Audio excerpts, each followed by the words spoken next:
ഈ ഒരു സൈറ്റിലെ തെങ്ങുകളും അതുപോലെ കൂടുതലായിട്ട് ഫ്രൂട്ട്സ് പ്ലാന്റുകളാണ്. ഇവിടെ നമ്മൾ സാധാരണ പോലെ തന്നെ SPCയുടെ വളപ്രയോഗം ചെയ്യാൻ പോവുകയാണ്. സാധാരണ എല്ലാ വിളകൾക്കും നമ്മൾ ഒരുപോലെയാണ് വളപ്രയോഗം ചെയ്യുക. മരത്തിൻ്റെ വലുപ്പത്തിനനുസരിച്ച് നമ്മൾ കുറച്ച് കൊടുക്കും, കൂട്ടി കൊടുക്കും. അതായത് ഒരു തെങ്ങാണെങ്കിൽ നമ്മൾ ഇവിടുത്തെ ഒരു തെങ്ങിന് കൊടുക്കുന്നത് 22 വർഷം ഏകദേശം തെങ്ങാണ്. ഇതിന് കൊടുക്കുന്നത് 8 kg ആണ് മിക്സിന് ശേഷം ഒരു തെങ്ങിന്. കൂടാതെ ഫ്രൂട്ട്സ് പ്ലാന്റ് ആണെങ്കിൽ അതിൻ്റെ വലുപ്പത്തിനനുസരിച്ചാണ്. ചെറിയ പ്ലാന്റുകൾക്ക് 2 kg, അതുപോലെ അതിലും ചെറുതാണെങ്കിൽ 1.5 kg. ഏകദേശം കായ്ക്കാറായ തൈകൾക്കെല്ലാം 3 kg. ഏകദേശം ഇവിടെ എല്ലാം കായ്ക്കാറായ തൈകളാണ്. പക്ഷേ ഇതുവരെ ഒന്നും കായ്ച്ചിട്ടില്ല. ചെറിയ രീതിയിൽ കായ്ച്ചത് റംബുട്ടാൻ മാത്രമാണ്.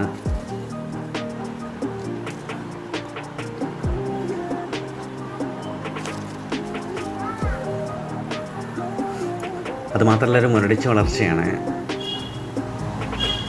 തെങ്ങുകളാണെങ്കിൽ 3 വർഷം കൊണ്ട് കായ്ക്കുന്ന ഗംഗാബോണ്ടുണ്ട്. ഇവിടെ കൊമ്പൻചെല്ലി ആക്രമണമാണ്.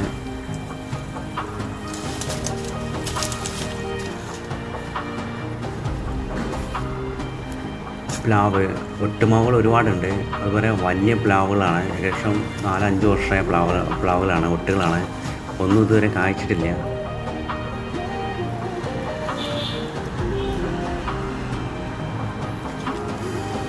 ചെറിയ രീതിയിൽ ശരിക്കും ഫ്ലവർ ചെയ്തിട്ടുള്ള റംബുട്ടാൻ മാത്രമാണ്.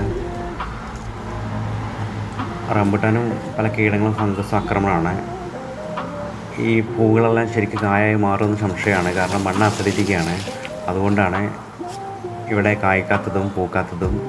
ശരിക്കും കായകൾ പിടിച്ച് നിൽക്കില്ല. അതുപോലെ കീടാക്രമണങ്ങൾ കൂടും. ഇവിടുത്തെ pH എന്ന് പറയുന്നത് 4.5 ചെക്ക് ചെയ്യുമ്പോൾ കിട്ടുന്നത്. 4.5 എന്ന് പറയുന്നത് മണ്ണ് അസിഡിറ്റിക്കാണ്. നമ്മൾ എന്ത് വളങ്ങൾ കൊടുത്താലും വലിച്ചെടുക്കില്ല. ഫസ്റ്റ് സ്റ്റെപ്പ് എന്ന് പറയുന്നത് മണ്ണിൻ്റെ pH മെയിൻറ്റെയിൻ ചെയ്യുക. ഇവിടുത്തെ pH എന്ന് പറഞ്ഞാൽ 4.5 നമ്മളിത് 7 കൊണ്ടുവരണം. ഐഡിയലായിട്ട് 6ക്ക് മുകളിലായിട്ട് 7.5 ഈ ഒരു ലെവലിൽ കിട്ടിക്കഴിഞ്ഞാൽ ഇവിടെ ശരിക്കും കായ്ക്കുന്നതാണ്.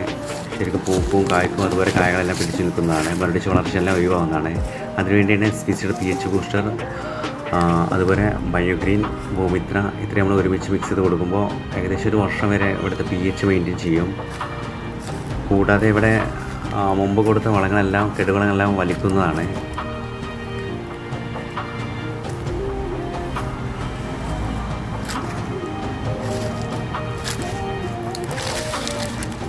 ഇത് കൂടാതെ നമ്മൾ ചെയ്തിട്ടുള്ള SPCയുടെ ഹോമിയോ അഗ്രകെയർ എന്നറിയപ്പെടുന്ന ടാബ്ലറ്റ് 1 ലിറ്ററിൽ 2 ഗ്രാം മിക്സ് ചെയ്ത ശേഷം 300 മില്ലി ഒരു തെങ്ങിൻ്റെ പുതിയ വേരെടുത്ത് കെട്ടി കൊടുത്തിട്ടുണ്ടായിരുന്നു എല്ലാ തെങ്ങുകൾക്കും. കാരണം ഇവിടെ കൊമ്പൻചെല്ലി ആക്രമണമുണ്ട്.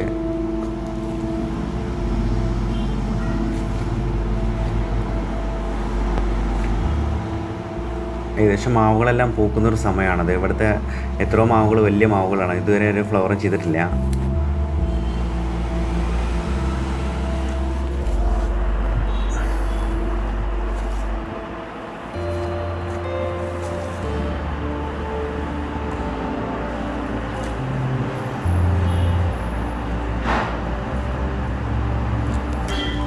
നമ്മൾ വളപ്രയോഗം ചെയ്തതിന് ശേഷം ശരിക്കും ചകിരി കമത്തി വെച്ച് പൊതയിട്ട് കൊടുത്തിട്ടാണ് ചെയ്തിട്ടുള്ളത്. കൂടാതെ ഇതിന് മുകളിലോട്ട് ചെറിയ രീതിയിൽ മണ്ണ് നീക്കി കൊടുക്കുന്നതാണ്. ഇത്രയാണ് നമ്മൾ ചെയ്തിട്ടുള്ളത് അടിവളമായിട്ടും. പിന്നെ നമ്മൾ ചെയ്യുന്നത് SPCയുടെ അമിനോ 20+ എന്ന് പറയുന്ന പ്രോട്ടീൻ അടങ്ങിയ ലിക്വിഡ്. ഇത് നമ്മൾ 1 ലിറ്ററിൽ 3 മില്യൺ തോതിൽ സ്പ്രേ ചെയ്യുകയും അതുപോലെ അടിവശം ഒഴിച്ചു കൊടുക്കുകയും ചെയ്യും. 3 പ്രാവശ്യം 10 ദിവസം ഗ്യാപ്പിട്ട് നമ്മൾ റിപ്പീറ്റ് ചെയ്യുന്നതാണ്. ഇത് ചെയ്ത് കഴിഞ്ഞാൽ ഇവിടെ എല്ലാം ശരിക്കും ഫ്ലവർ ചെയ്യുന്നതാണ്. 40-45 ദിവസം ആകുമ്പോൾ നമ്മൾ pH ഇവിടെ വന്നിട്ട് ബാലൻസ് ആവുകയും ചെയ്യും. ഇത്രയും ചെയ്ത് കഴിയുമ്പോൾ ഈ തോട്ടം അടിപൊളിയാക്കി എടുക്കാൻ പറ്റും. ഈ തെങ്ങ് കണ്ടില്ലേ, കൊമ്പൻചെല്ലി ചെമ്പൻചെല്ലി എല്ലാം ആക്രമിച്ച് ആകെ പ്രശ്നത്തിലാണ്.